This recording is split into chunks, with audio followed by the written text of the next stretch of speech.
नमस्कार मित्रों, आज फिर एक नए टॉपिक के साथ आपके बीच उपस्थित हूँ। हिंदी भाषा का व्याकरण। अब हिंदी भाषा के व्याकरण से संबंधित मैं एक पार्ट या कहूँ तो 2 पार्ट भी छूट सकते हैं, वो 2 पार्ट बाद में आपके लिए उपलब्ध कराऊँगा। आज मैं चर्चा करना चाहूँगा आपके बीच व्याकरण। अब हम जानते हैं कि व्याकरण किसी भी भाषा के लिए क्यों आवश्यक है। व्याकरण इसलिए आवश्यक है क्योंकि हम उस भाषा का शुद्ध प्रयोग कर पाते हैं। क्या कर पाते हैं? शुद्ध प्रयोग। शुद्ध प्रयोग कर पाते हैं। यदि हम परिभाषा की बात करें कि व्याकरण है क्या, तो अब व्याकरण की परिभाषा लिखेंगे हम। व्याकरण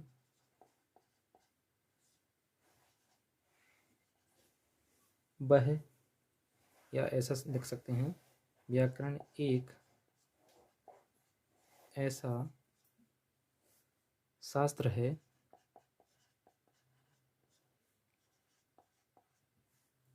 जो किसी भाषा के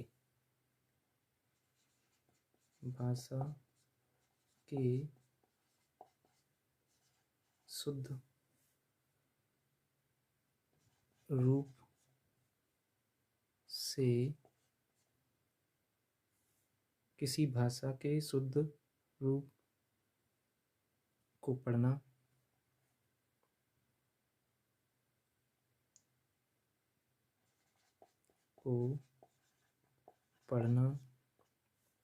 लिखना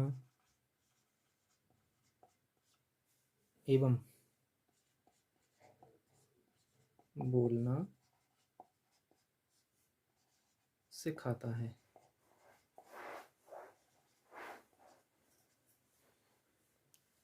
देखिए, व्याकरण एक ऐसा शास्त्र है जो किसी भाषा के शुद्ध रूप को पढ़ना, लिखना एवं बोलना सिखाता है। परिभाषा हमने लिख ली है, आप इसका स्क्रीनशॉट ले सकते हैं। परिभाषाएं बहुत सारी पढ़ी होंगी आपने, इसको भी आप एक बार पढ़ लें। चलिए, अब व्याकरण की बात आती है तो व्याकरण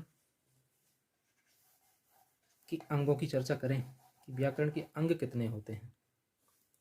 व्याकरण के अंग, या बोलें कि व्याकरण को कितने भागों में बांटा गया है, तो व्याकरण के अंग कह लीजिए।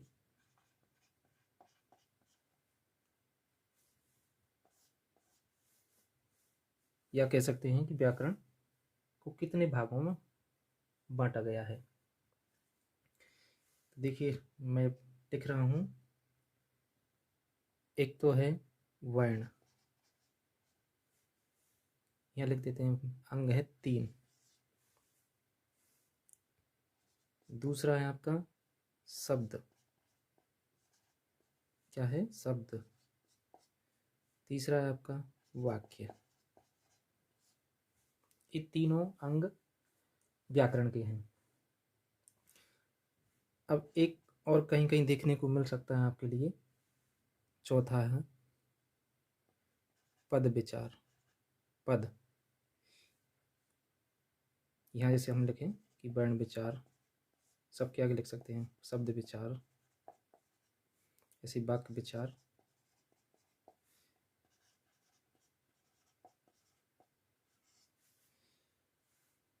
तो व्याकरण के अंगों में एक नया दिखाई पड़ रहा है आपके लिए, पद विचार। मुख्य रूप से आप माने तो 3 ही होते हैं। कितने होते हैं? 3। परीक्षा की दृष्टि से 3 ही होते हैं। अब हम जानते हैं कि व्याकरण के जो 3 अंग हैं, तो इसमें सबसे छोटा कौन सा होगा? वर्ण। वर्ण से बड़ा कौन होगा? शब्द। और शब्द से बड़ा है वाक्य। अब देखिए, हमने एक शब्द और सुना होगा ध्वनि। क्या सुना होगा? ध्वनि। ध्वनि सुना होगा तो वो इसी के अंतर्गत आएगा, वर्ण के अंतर्गत आएगा। तो पहले आप इनको जान लें कि व्याकरण के अंग कितने हैं। 3 अंग हैं। यह प्रश्न कई बार पूछा जा चुका है कि व्याकरण के अंग कितने हैं या व्याकरण को कितने भागों में बांटा गया है, तो आप उसका उत्तर देंगे 3। ठीक है ना। अब चलिए मैं थोड़ा साइड में इधर लिखता हूँ। जैसे हमने लिखा वर्ण, क्या लिखा? वर्ण, फिर शब्द, फिर वाक्य। अब देखिए हम कह रहे हैं कि वाक्य व्याकरण के अंगों में बड़ी इकाई है, फिर उससे छोटी इकाई शब्द है, फिर शब्द से छोटी इकाई वर्ण है। अब हम बोलें कि वर्ण से भी छोटी इकाई कुछ होगी क्या, तो कह सकते हैं हम ध्वनि। क्या कह सकते हैं? ध्वनि। अब ध्वनि और वर्ण, आपके सामने एक प्रश्न आ रहा होगा कि ध्वनि और वर्ण तो एक ही है। देखिए इसमें थोड़ा सा अंतर है कि कोई शब्द बोला हमने या कोई वर्ण बोला, तो जब हम सुन रहे हैं या कहें कि हम कानों की स्थिति, क्या कानों की स्थिति, उसके लिए कहेंगे ध्वनि। क्या कहेंगे? ध्वनि। यदि यही ध्वनि मान लीजिए मैं एक वर्ण ले रहा हूँ आ को जब तक आपने लिखा नहीं है, जब तक तो वह ध्वनि है। हमने बोला जैसे आ, तो जब तक हमने इसको रूप नहीं दिया तब तक तो वो ध्वनि कहलाएगा, और इसके बाद हमने इसको लिख दिया है तो क्या बन गया? वर्ण। यहाँ तक क्लियर हो गया कि ध्वनि लिखित इकाई नहीं है, मौखिक इकाई है, और वर्ण क्या है? लिखित इकाई है। यहाँ तक बात समझ में आ गई है ना। चलिए तो अब आगे हम देखते हैं नंबर 1, आपका वर्ण विचार।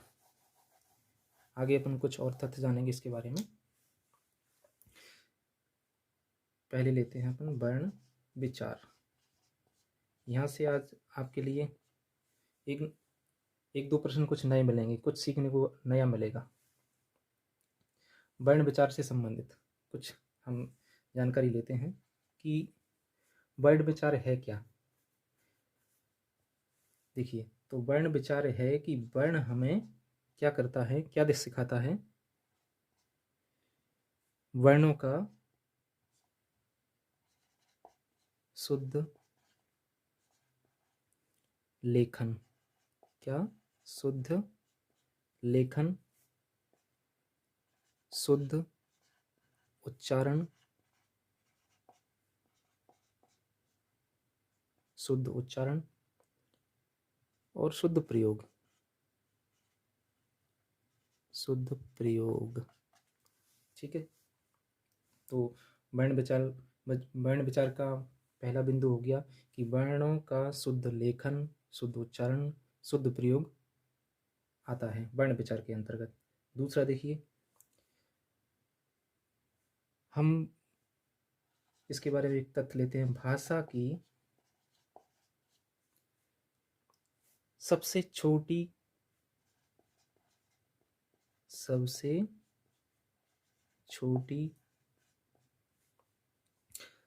लिखित इकाई। क्या? लिखित इकाई। तो सबसे छोटी इकाई वो भी लिखित, तो हम पहले पढ़ चुके हैं, क्या होगा? वर्ण।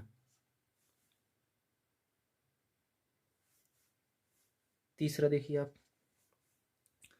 भाषा की सबसे छोटी मौखिक इकाई। क्या? मौखिक इकाई। देखिए क्या है? अभी हमने बताया था, ये होगा आपका ध्वनि। क्या उत्तर होगा? ध्वनि। अब देखिए इंटरेस्टिंग प्रश्न जी, आपको दिमाग घुमा देता है। क्या है देखना, भाषा की सबसे छोटी इकाई, भाषा की सबसे छोटी इकाई। अब आपके पास उत्तर क्या होगा इसका? हम लिख चुके हैं भाषा की सबसे छोटी लिखित इकाई वर्ण है। फिर दूसरा तथ्य हम लिख चुके हैं भाषा की मौखिक इकाई ध्वनि है, सबसे छोटी। अब आता है कि भाषा की सबसे छोटी इकाई क्या है। तो आप देखेंगे कि हम क्या उत्तर दे सकते हैं, ध्वनि, वर्ण या दोनों। क्या हो सकता है आपके अनुसार उत्तर? सोचिए जरा।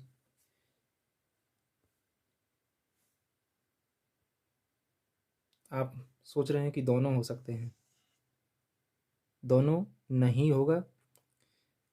इसका उत्तर ध्वनि नहीं होगा, इसका उत्तर होगा वर्ण। कैसे होगा? देखिए इस तथ्य को हम जानते हैं कि हमने सबसे पहले लिखा था कि व्याकरण के जो 3 अंग हैं कौन है? वर्ण, शब्द और वाक्य।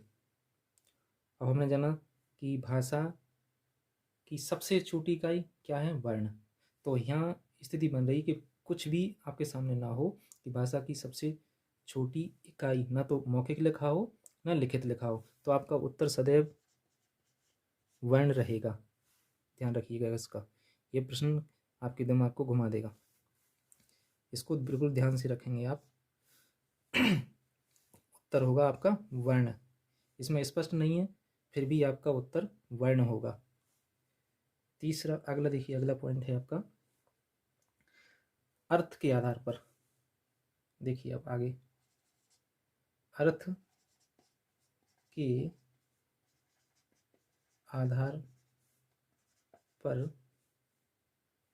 अर्थ के आधार पर छोटी इकाई, छोटी इकाई। अब सोचिए जरा कि अर्थ के आधार पर छोटी इकाई। ऑप्शन है आपके सामने, वर्ण होगा, शब्द होगा। आपके अनुसार उत्तर क्या हो सकता है? या ध्वनि होगा? तो इसका उत्तर होगा क्या? शब्द। शब्द क्यों होगा उत्तर? ये भी अच्छा प्रश्न है। शब्द इसलिए होगा, हम इस पर स्पष्ट देख रहे हैं कि अर्थ के आधार पर। किसके आधार पर? अर्थ के आधार पर। तो हम जानते हैं कि वर्ण का कोई अर्थ नहीं होता। क्या? वर्ण का कोई अर्थ नहीं होता। शब्द है, उसका अर्थ होता है। जैसे आम है, रमेश है, कुछ भी बोलेंगे हम उसका अर्थ निकलता है, अर्थ देता है, कुछ ना कुछ अर्थ देता है। लेकिन वर्ण का कोई अर्थ नहीं निकलता। तो आपका ये उत्तर हो जाएगा क्या? शब्द। आप इसको स्क्रीनशॉट ले लीजिए, मैं आगे लिखता हूँ 1-2 पॉइंट और।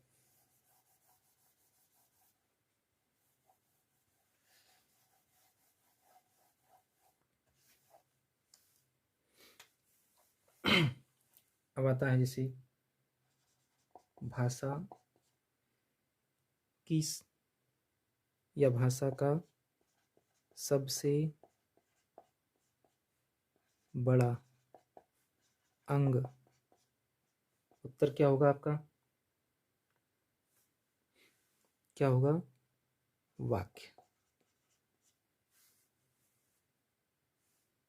या फिर बोलें भाव या भावार्थ के आधार पर, के आधार पर बड़ी इकाई, बड़ी इकाई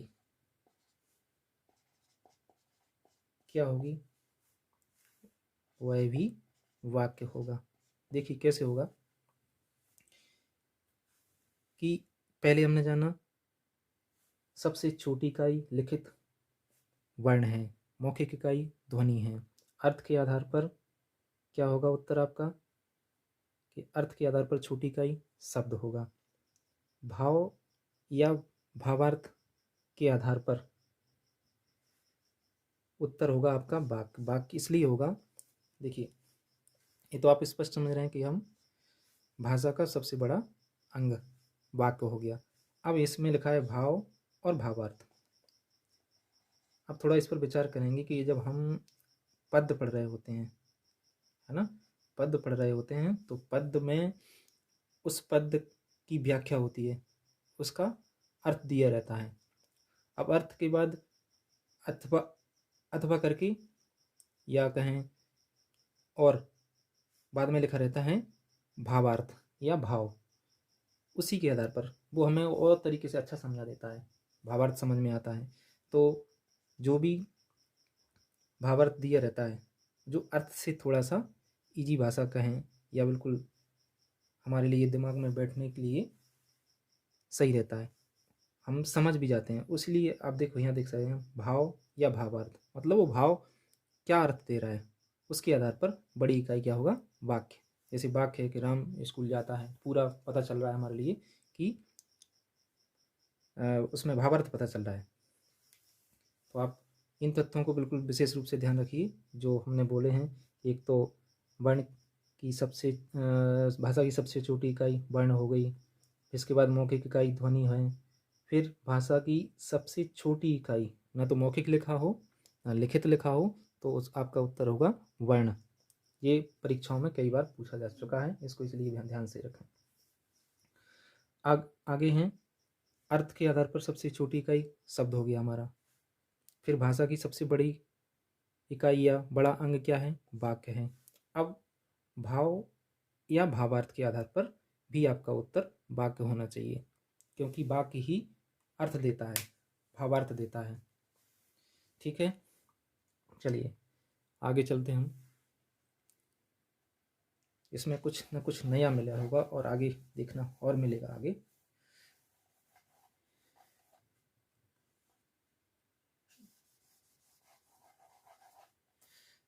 देखिए अब वर्ण की चर्चा करते हैं हम। वर्ण वर्ण हमें कितने रूपों मिलता है या प्रकार की बात करें तो हम मानते हैं एक तो है क्या, चलिए इसको इस तरह से लिख लेते हैं, स्वर और व्यंजन। ठीक है, अब स्वर और व्यंजन दो अपने प्रकार हो गए या दो भाग हो गए। अब इसको जानते हैं स्वर होते क्या हैं, क्या है ये स्वर। ये स्वर कहते हैं हम स्वतंत्र, और ये स्वतंत्र नहीं है। व्यंजन क्या है, स्वतंत्र नहीं। क्यों नहीं है, स्वतंत्र इसलिए नहीं है क्योंकि ये व्यंजन स्वर की सहायता से बोले जाते हैं। यदि हम इनमें से स्वर हटा लें, जैसे मान लीजिए यहाँ लिखा है का, अब इसमें से हम स्वर को हटाएंगे तो आ बाहर निकल जाएगा। अब जो आ बाहर निकल गया है, जो बचा क है, तो आप इसको बोल ही नहीं सकते। क्या, इसको आप बोल ही नहीं सकते। बोल के दिखाइए, किसी में हिम्मत नहीं है कि इसको बोल ले, कोई सा भी हो। गा है, इसमें से आप आ निकाल दीजिए, इसको बोल के बताएं, कोई बोल ही नहीं सकता है। क्योंकि यदि हम इसको गा बोलेंगे, गा लास्ट में आ निकल रहा है, तो फिर क्या होगा, स्वतंत्र है ही नहीं, इसके बिना इसको नहीं बोला जा सकता। मतलब स्वरों की सहायता से व्यंजनों को बोला जाता है। अब देखिए यहाँ आ जाइए, स्वर। स्वर अपने आप में स्वतंत्र है, ये किसी की सहायता नहीं लेते। जो मुख के अवयव हैं, जो उच्चारण स्थान है, वो कहीं से किसी को छूते नहीं हैं, स्वतंत्र हैं, अपने आप निकलते हैं, किसी का सहारा नहीं लेते हैं, इसलिए क्या है, ये स्वतंत्र हैं, इसलिए इनको स्वर कहा गया है। देखिए अब एक चीज़ और है कि हम वर्ण को अक्षर भी कहते हैं। इसको जानिए, बहुत महत्वपूर्ण तथ्य, बहुत ही ज़्यादा महत्वपूर्ण। अक्षर, अक्षर क्या है? ध्वनि का ही रूप है, ध्वनि का रूप है। अब देखिए यहाँ बहुत इम्पोर्टेंट बात आने वाली है, जो शायद आपने कभी देखी नहीं होगी। चलिए अब इससे संबंधित,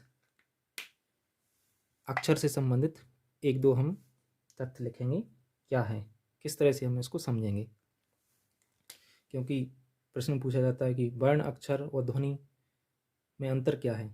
देखिए इसको तो आप समझ लिया आपने, ठीक है। चलिए आगे देखते हैं।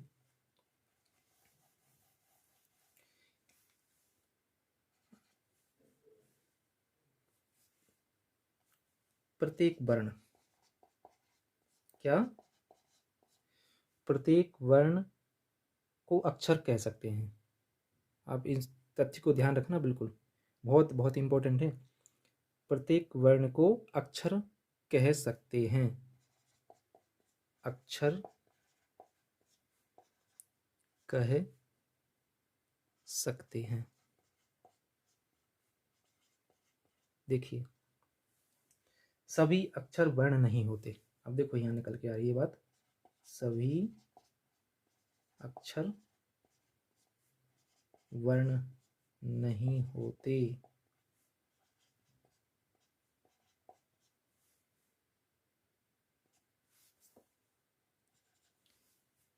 दोबारा से देखते हैं कि प्रत्येक वर्ण को अक्षर कह सकते हैं, प्रत्येक वर्ण को अक्षर कह सकते हैं, सभी अक्षर वर्ण नहीं होते। सभी अक्षर वर्ण नहीं होते। कैसे नहीं होते? देखिए जैसे मैं शब्द लिख रहा हूं कोई, जैसे आम, आम शब्द है, क्या है? शब्द है, शब्द है। इसको दूसरी तरह समझते हैं कि जो अक्षर होते हैं ना, अक्षर में बहुत से वर्ण हो सकते हैं। क्या हो सकते हैं? बहुत से वर्ण। अभी तक आप अक्षर और वर्ण को एक ही समझ रहे होंगे कि जैसे का है, उसी को क्या हम वर्ण कह सकते हैं, उसी को अक्षर कहते हैं। अपन तुमने सभी ने ये भी सुना होगा कि अक्षर वह है जिसका क्षय ना हो। तो आप इसको बोलिए, आम बोलेंगे, इसका क्षय हो सकता है क्या? नहीं हो सकता। तो आप थोड़ा सा जो भी जानते आ रहे हैं उसमें सुधार कर लीजिए। अक्षर वह है, क्या है, जो ध्वनि एक बार में निकले और उसमें से हम कोई तोड़ मड़ोड़ नहीं कर पाए, वही क्या है? अक्षर कहलाते हैं। ध्यान रखना इस बात के लिए विशेष रूप से।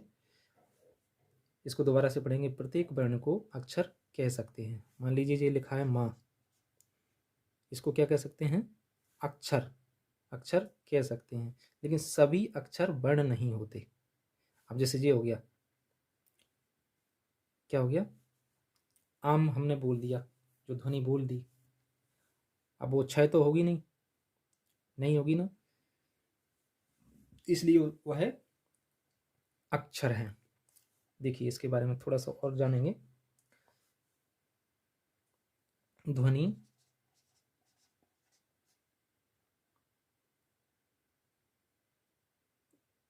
ध्वनियों का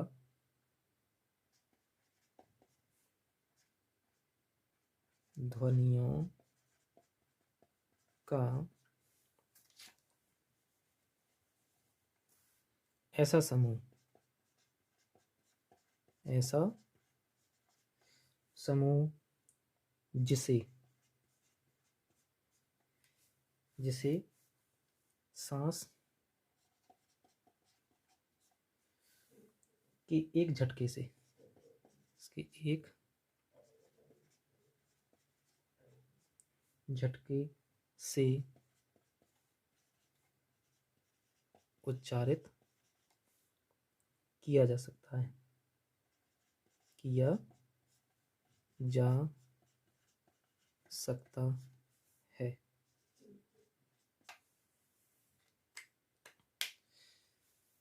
देखिए, ध्वनि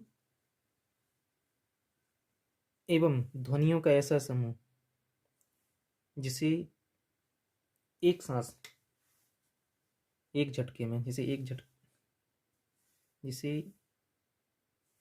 ध्वनि एवं ध्वनियों का ऐसा समूह जिसे सांस के एक सांस, जिसे सांस के, यहाँ के आएगा, सांस के एक झटके से उच्चारित किया जा सकता है। ठीक है,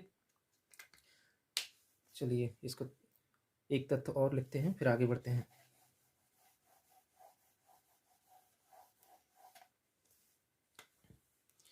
देखिए, अक्षर हैं, संयुक्त रूप से बोला जाता है। अब वही बात आ जाती है, अक्षर संयुक्त रूप से बोला जाता है। और वर्ण क्या है? वर्ण पृथक रूप से, पृथक रूप से, पृथक रूप से लिखा जाता है।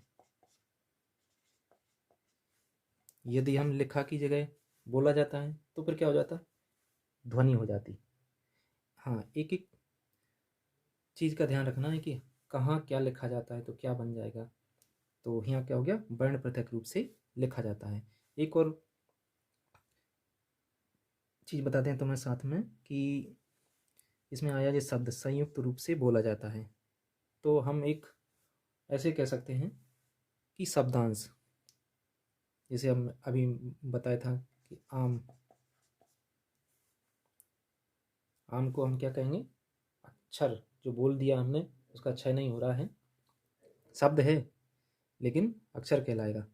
हमने 3 तत्व ऐसे जान लिए हैं।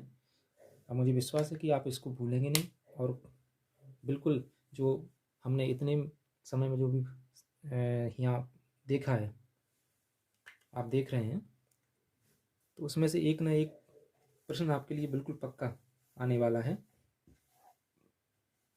और इसमें कोई डाउट नहीं रहा होगा, जहाँ तक मेरा मानना है। यदि रहा भी है तो मुझे कमेंट बॉक्स में ज़रूर लिखें।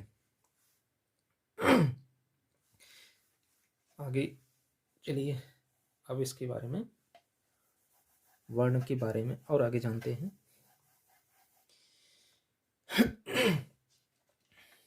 वर्ण,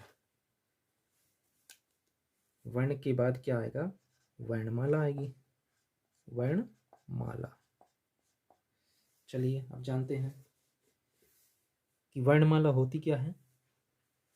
हम जानते हैं कि वर्णों का क्या है? वर्णों का व्यवस्थित क्रम, व्यवस्थित क्रम,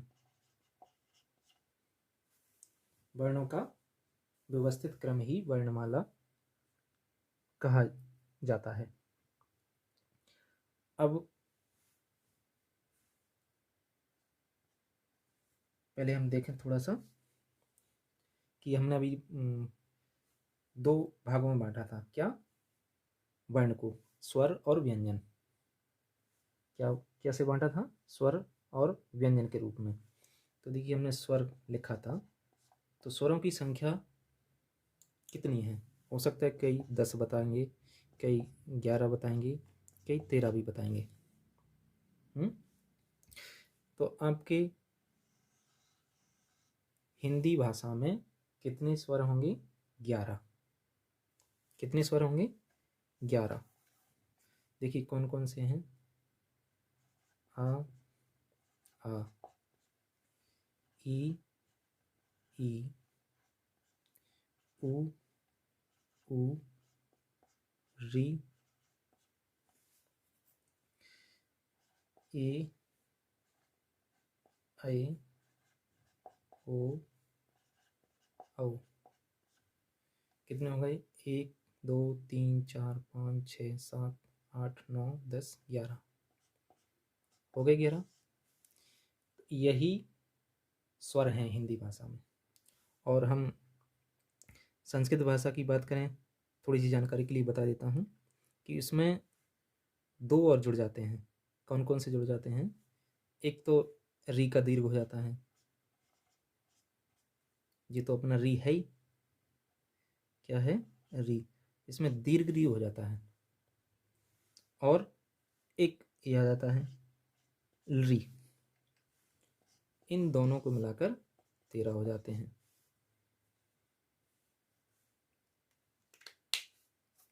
ठीक है, तो हम कहें कि अपने हिंदी में स्वरों की संख्या कितनी है? तो स्वरों की संख्या 11 है। चलिए इसको और आगे देखते हैं। देखिए, अब हिंदी में लेखन के आधार पर यदि सभी वर्णों की बात करें तो लिख देते हैं हिंदी में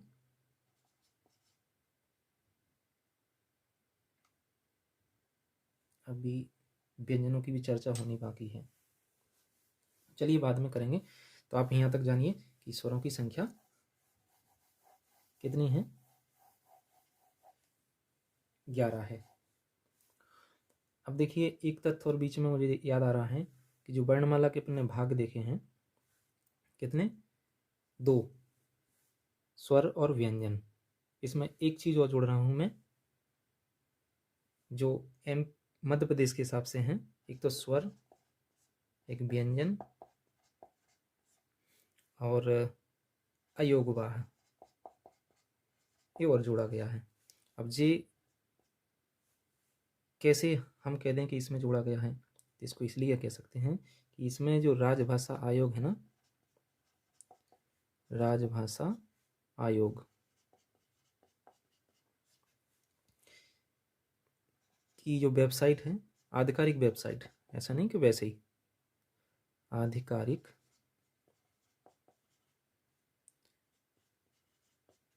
साइट पर दिया हुआ है, इसको शामिल किया गया है। और इसके संबंध में यही तथ्य पर्याप्त है। तो एमपी के हिसाब से यदि आपके लिए ये उत्तर भी शामिल रहता है, अयोगवा उत्तर में ये भी शामिल रहता है, तो आप तीनों उत्तर दे सकते हैं, स्वर, व्यंजन और अयोगवाह। इसके बारे में चर्चा करेंगे आगे कि अयोगवाह है क्या। ठीक है, तो अब अभी हम इतना जाने कि जो राजभाषा आयोग की आधिकारिक साइट पर ये अयोगवाह भी दिया गया है। ठीक है,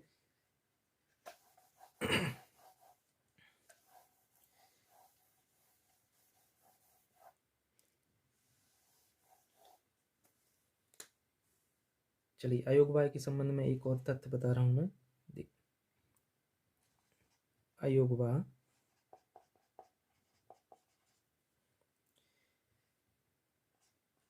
किशोरी दास वाजपेयी, किशोरी दास वाजपेयी जी ने अयोगवाह 3 माने हैं। अयोगवाह कितने माने हैं? 3 हैं, वैसे होते 2 हैं। के अनुसार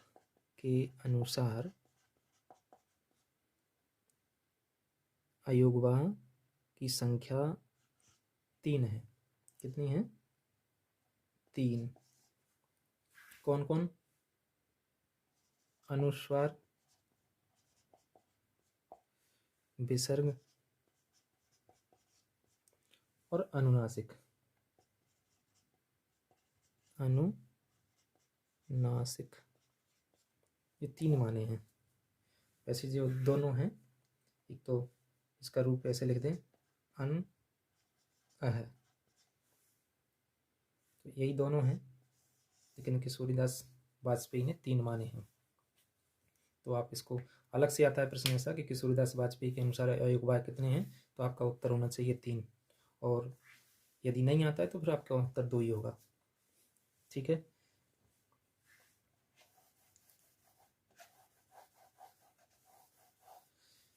अब हम स्वरों का प्रकार देखेंगे। स्वरों के बारे में जानना है तो स्वरों के प्रकार देखते हैं। पहले स्वरों के प्रकार। अब स्वरों के प्रकार कितने हैं? अब वो प्रकार हैं किस आधार पर? मात्रा या समय के आधार पर। अब इसमें कोई वैसा समय नहीं है, समय माने इनको बोलने में जो लगने वाला समय है वो समय है या मात्रा। तो हम इसको 3 प्रकार से जानते हैं। कौन सा? ह्रस्व, दीर्घ और प्लुत। दीर्घ और प्लुत। अब देखिए ह्रस्व में कौन कौन से आएंगे, हम इधर लिख लेते हैं। कौन कौन है?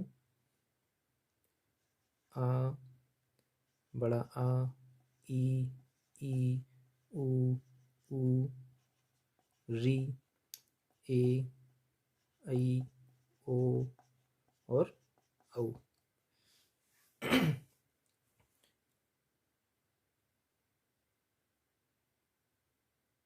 11 हो गए। अब देखिए ह्रस्व में, ह्रस्व का मतलब होता है छोटा। क्या होता है? छोटा। तो आप इधर लिख सकते हैं कि ह्रस्व का मतलब क्या होता है? छोटा, या कहें लघु, है ना। एक मात्रिक, जिसमें एक मात्रा का समय लगे। और बोलें तो हम मूल। क्या कह रहे हैं? मूल। तो ह्रस्व को हम क्या कहेंगे? छोटा, लघु, एक मात्रिक और मूल। अब देखिए दीर्घ को क्या कहेंगे? बड़ा। क्या कहेंगे? बड़ा। और दीर्घ तो है ही द्विमात्रिक। द्विमात्रिक। और संध्य, कौन सा कह सकते हैं? संध्य स्वर भी कह सकते हैं।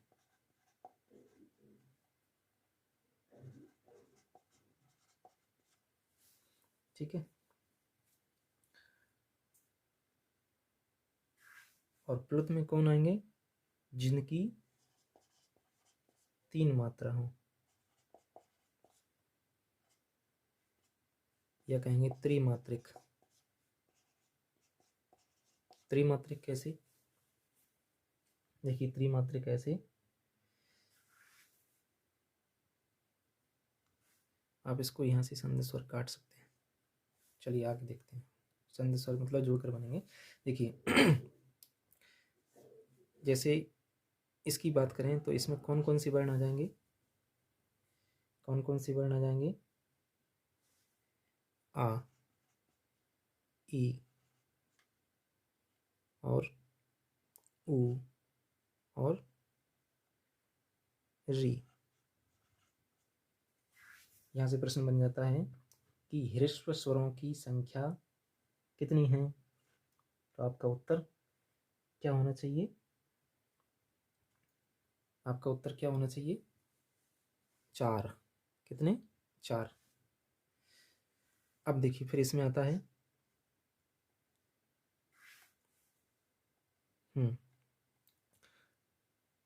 जो शेष। देखिए यहाँ देखिए आ, ई, उ और ये भी आ जाएंगे। वो संयुक्त में गिने जाते हैं। अभी हम यहाँ लिखेंगे आ, ई, उ। री का दीर्घ होता नहीं है। तो इसमें आपके आ, ई, उ, ये मात्रा के आधार पर पढ़ रहे हैं हम। कितनी मात्रा लगती है? ह्रस्व की 1 मात्रा, दीर्घ की 2 मात्रा, या बड़ा कह सकते हैं उसके लिए, है। और प्लुत 3 मात्राएं 3 प्रकार की होती हैं। यहाँ मात्रा के आधार पर लिखा है हमने, मात्रा के आधार पर। अब देखिए जो संधि स्वर है वो दीर्घ भी हैं और ये संयुक्त भी आ जाएंगे, ए, ऐ, ओ, औ आदि। तो स्वरों का जो मात्राओं के आधार पर हैं कितने हैं, ह्रस्व, दीर्घ, प्लुत। अब प्लुत का देखो उदाहरण लिख लीजिए, जैसे हम उच्चारण करते हैं ओम, लंबा खींच देते हैं, वही प्लुत स्वर हो जाता है। क्या हो जाता है, प्लुत हो जाता है। तो 3 तरह से हमने समझ लिए कि मात्रा के आधार पर ह्रस्व, दीर्घ, प्लुत होते हैं। ठीक है, आगे जो भी इसमें शेष रहा है आगे की कक्षा में देखेंगे। धन्यवाद।